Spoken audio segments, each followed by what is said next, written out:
ಮನೆಗೆ ಮುತ್ತಿಗೆ ಹಾಕಕ್ಕೆ ಬಿಜೆಪಿ ಇದೇ ವಿಚಾರ ಇಟ್ಕೊಂಡು ಹೊರಟಿದ್ದಾರೆ. ಭ್ರಷ್ಟಾಚಾರ ಆಗಿದೆ, ಅಸ್ತ್ರ ಆಯ್ತು ಈ ವಿಚಾರ. ನೋಡಿ, ಅವರಿಗೆ ಏನಾದರೂ ಒಂದು ಸುದ್ದಿ ಸಿಗಬೇಕಲ್ಲ. ವಿರೋಧ ಪಕ್ಷದವರಿಗೆ ಇದೆಲ್ಲ ಖಂಡಿತವಾಗಿ ಅವರಿಗೆಲ್ಲ ಇದು ಒಂದು ರೀತಿಯಲ್ಲಿ ಅವಕಾಶ ಸಿಕ್ಕಿದಾಗೆ ಅವರು ಅದನ್ನು ಹೇಳ್ತಾರೆ. ಆದರೆ ನಾವು ಅವರು ಹೇಳ್ತಾರೆ ಅನ್ನೋದಕ್ಕೆ ಕಾರಣಕ್ಕಲ್ಲ, ಆದರೆ ನಮ್ಮ ಆಡಳಿತದಲ್ಲಿ ನಾವು ಗಂಭೀರವಾಗಿ ತಗೊಳ್ಳೇಬೇಕು ಅನ್ನೋದನ್ನ ಮಾಡ್ತಿದ್ದೀವಿ. ವಿರೋಧ ಪಕ್ಷದವರು ಹೇಳ್ತಾರೆ ಅನ್ನೋ ಕಾರಣಕ್ಕಾಗಿ ಅಲ್ಲ, ನಮಗೂ ಜವಾಬ್ದಾರಿ ಇದೆ ಅಲ್ವಾ. ಕೆಂಪೇಗೌಡ ಏರ್ಪೋರ್ಟ್ನಲ್ಲಿ ನಮಾಜ್ ಮಾಡಿದ್ದಾರೆ ಸರ್, ಸಾರ್ವಜನಿಕ ಓಡಾಡೋ ಸ್ಥಳದಲ್ಲಿ. ಅದು ವಿವಾದ ಆಗ್ತಾ ಇದೆ, ವಿಡಿಯೋ ವೈರಲ್ ಆಗಿದೆ, ವಿವಾದ ಆಗ್ತಾ ಇದೆ. ಅದಕ್ಕಾಗಿ ಪ್ರತ್ಯೇಕ ಜಾಗ ಇದ್ರೂ ಕೂಡ ಪಥಸಂಚಲನಕ್ಕೆ ಕೊಡೋದಲ್ಲ ನೀವು ಅವಕಾಶ. ಇಲ್ಲಿ ಸಾರ್ವಜನಿಕ ಜಾಗದಲ್ಲಿ ಬೇಕಾಬಿಟ್ಟಿಯಾಗಿ ನಮಾಜ್ ಮಾಡ್ತಾ ಇದ್ದಾರೆ ಅಂತ ಅದನ್ನು ವಿಚಾರಣೆ ಮಾಡ್ತೀವಿ.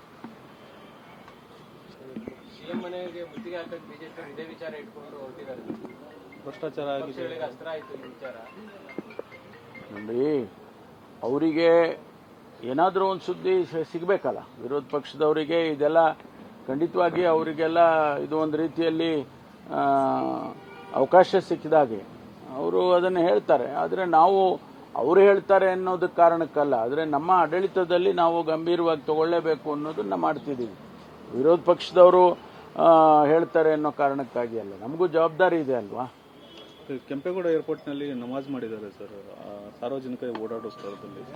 ಅದು ವಿವಾದ ಆಗ್ತಾ ಇದೆ, ವಿಡಿಯೋ ವೈರಲ್ ಆಗಿದೆ, ವಿವಾದ ಆಗ್ತಾ ಇದೆ. ಅದಕ್ಕಾಗಿ ಪ್ರತ್ಯೇಕ ಜಾಗ ಇದ್ರೂ ಕೂಡ ಪಥಸಂಚಲನಕ್ಕೆ ಕೊಡೋದಲ್ಲ ನೀವು ಅವಕಾಶ. ಇಲ್ಲಿ ಸಾರ್ವಜನಿಕ ಜಾಗದಲ್ಲಿ ಬೇಕಾಬಿಟ್ಟಿಯಾಗಿ ನಮಾಜ್ ಮಾಡ್ತಾ ಇದ್ದಾರೆ ಅಂತ ಅದನ್ನು ವಿಚಾರಣೆ ಮಾಡ್ತೀವಿ.